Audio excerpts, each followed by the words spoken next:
Hey guys, ANA here. It's that time of year, and I'm going to go over my personal top 20 coasters. Because I have not visited any other parks outside the state of California, this will only feature coasters in their respective state, and my credit count only sits at 59 coasters. Unfortunately, X2 will not be on this list as it has been closed in all of my visits. Lastly, this is my opinion and not fact. So, enough blabber, let's get into this list. At number 20 is Batman the Ride at Six Flags Magic Mountain. This clone is a fast-paced blitz of forces and inversions, only pausing during that turnaround before the wing-over elements, and it also has good whip on the inversions. An overall solid ride. Number 19 is Hang Time at Knott's Berry Farm. This is a very underrated coaster with 3 moments of extreme ejector airtime, exceptional positive G-forces, and well, of course, hang time. But it does have a pretty nasty rattle in the tight valleys, but still, severely underrated in my opinion. Number 18 is Emperor at SeaWorld San Diego. This is also a decent ride with good positives, good hang time, and has good floater airtime on the first drop. But what does put it down though is how short it is and how rattly it can be in the back row. I was surprised it had this much of a rattle after opening just a few months before riding. Number 17 is the famous Matterhorn bobsleds at Disneyland, California. This ride is a mess of pure jank, and I just love it. It has exceptional theming along the course with the awesome Yeti animatronic, and you also duel with another bobsled for some good near misses. This glorified arrow is just a timeless classic. Number 16 is the massively underrated Silver Bullet Knott's. I just love this ride, as it is my most ridden coaster. It is glass smooth, has whippy and intense inversions, and has a great setting too. It's so much fun flying over the pathways and trees. I've actually hit my foot on a branch once on this ride. Anyways, I love this ride to bits, and I think it deserves a little more recognition. Also, that double ending helix never fails to make the blood rush to my feet. Another massive B&M looper at number 15, Medusa at Six Flags Discovery Kingdom. This coaster is extremely intense and has amazing whip and float on its 7 inversions. But yes, it was slapped on a parking lot, and it's blatantly obvious on ride. Medusa probably has the worst setting of any coaster in California, except Scream, but that's a whole other monster. A good old classic at number 14, Space Mountain. This is Disneyland's best coaster in my opinion. It feels way faster than it actually goes, and it feels out of control being a pitch dark field of stars. The queue is also exceptional. I'd say the biggest downfall of Space Mountain though is the lack of airtime. Still, an amazing experience though, with the combination of a wild ride and world-class theming in and out of the queue. The most underrated wooden coaster in California at number 13, and it is Apocalypse at Six Flags Magic Mountain. I came off this ride laughing on my last visit, and for good reason. This thing is littered with pops of ejector and floater airtime. It does fade out a little in the second half though, but makes up for it is a surprisingly good theming in the queue line. And for a bonus, my 2022 rides were fairly smooth as well. Staying at Magic Mountain, and right next door is West Coast Racers at number 12. First off, this ride is crazy long. It also is surprisingly intense with its 2 downward helices and tight pullouts. It also has a crazy high five element, and you get to experience it twice. But other than that, this coaster doesn't have any more airtime. I don't know what it was, but it seemed like I wasn't coming out of my seat at all. Maybe it was the terrible lap bars. But surprising everybody, number 11 is the Incredicoaster. This is the most underrated coaster in California by far, and also the best coaster in California Adventure. Everyone says this thing has no airtime, yet it has more than West Coast Racers. There are these crazy airtime hills near the end that were bashing my shoulders into the restraints, and after those uphill sections, in the back row you get some crazy flagector airtime. You do meander a bit though, and it is light on the positives, and the audio is a bit loud in my opinion.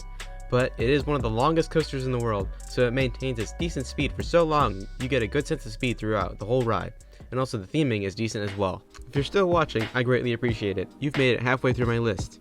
This vid took me ages to make, so thanks. Anyways, back to it. Number 10 is the short but oh so sweet flight deck at California's Great America. This is a powerhouse of a ride with its demonically whippy inversions and feet-tingling intensity. But don't even get me started on that finale. You go through a corkscrew that is just wrong in the back row. And then if it's during the night, it's pitch dark back there, so you can't see anything. You then pull out into this tight turn over the lake that is downright bonkers. That's the most intense moment on any coaster in California that I experienced. Except for number 9 being Tatsu. This ride is a graceful flight atop the mountaintops of Magic Mountain until Tatsu literally tries to kill you. That pretzel loop should be illegal. You genuinely shouldn't be allowed to ride this. Other than the elite pretzel loop, you still have a whippy first drop in the back, some floaty inversions, and those breathtaking visuals. But still, that pretzel loop is unreal. At number 8, we have Manta. This is high on my list for 3 reasons. The visuals on this ride are amazing, flying under bridges and flying over hillsides and swooping past flamingos. And for a bonus, it has a decent launch sequence with the music build-up and the visuals. Second, this ride has some surprisingly powerful airtime in the back row. The freeing restraints make the airtime 10 times better. And third, the length. This ride feels like it goes on forever. It's really long with its 2 launches. It has great pacing and elements throughout. The problem though is the intensity, with it being a borderline family coaster, and also the buzzkill with that meaningless brake run before the second launch. I still have no idea why that exists. Number 7 is a ride that will never seem to reopen, Accelerator at Knott's. This ride has the best launch in California by far. That thing absolutely rips your face off and leaves your heart, soul, and the rest of your internal organs in the dirt. It also keeps the pacing up with those intense overbanks. But I only got 2 rides on this before it closed in early March, I think. It hasn't reopened since, which is a shame because I really think this is an elite ride. Staying at Knott's for number 6 for Ghost Rider. This is the best night ride in California by far.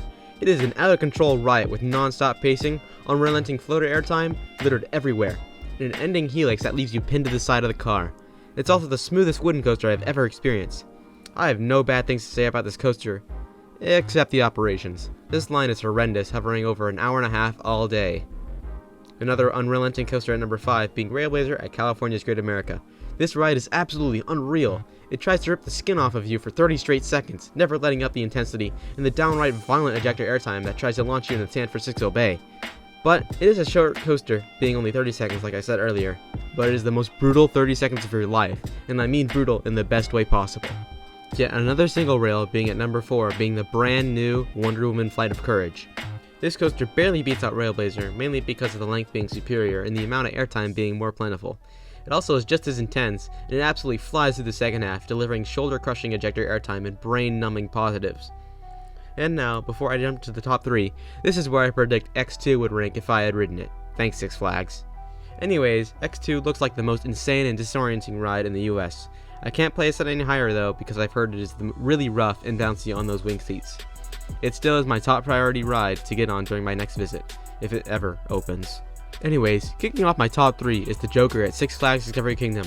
I only got 1 ride on the Joker when I visited last summer, but it was absolutely phenomenal. The ejector airtime wasn't as strong as other RMCs, but it was still as plentiful. The hang time was still exceptional, with the most being on the stall and the massive underflip. And how could I forget the first drop? That thing is wickedly twisted, with it blasting you with thigh-crushing ejector airtime, and then throwing you like a ragdoll to the right, sending you out of your seat even more. It's amazing. Number 2 is the best wooden coaster in California, by a landslide. Sorry Ghost Rider, but it's Gold Striker at California's Great America. This could possibly be the world's most intense wooden coaster. It also tosses you about like a ragdoll throughout the course, delivering ejector airtime in bunches. This coaster is not smooth though, not even close. Weirdly enough though, the roughness personally made it even more intense and disorienting for me, combined with the ridiculous laterals and floater pops everywhere.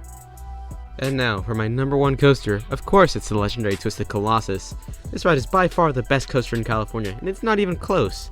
It has the strongest ejector airtime of any coaster I've experienced, and combined with the length of the coaster, it leaves your thighs absolutely bruised. And also add the fact that you're dueling with another train makes this even more elite. Getting airtime this strong while racing a train is unreal. And don't even get me started on the stall. This Top Gun stall makes you feel even more like Tom Cruise than on Flight Deck. Even the 0G roll is exceptional. Even then, this near-perfect coaster has its downside. It doesn't always duel, and there's a major buzzkill halfway through the ride. But still, you get to experience that first drop twice, which is demonic in the back row. You can still taunt the other train on the lift hill, which is always fun. So, that's my personal top 20 coasters in California. Thanks for watching the whole video, that means a lot to me. I hope you enjoyed it, and I wish you a happy new year. I'll see you guys next season.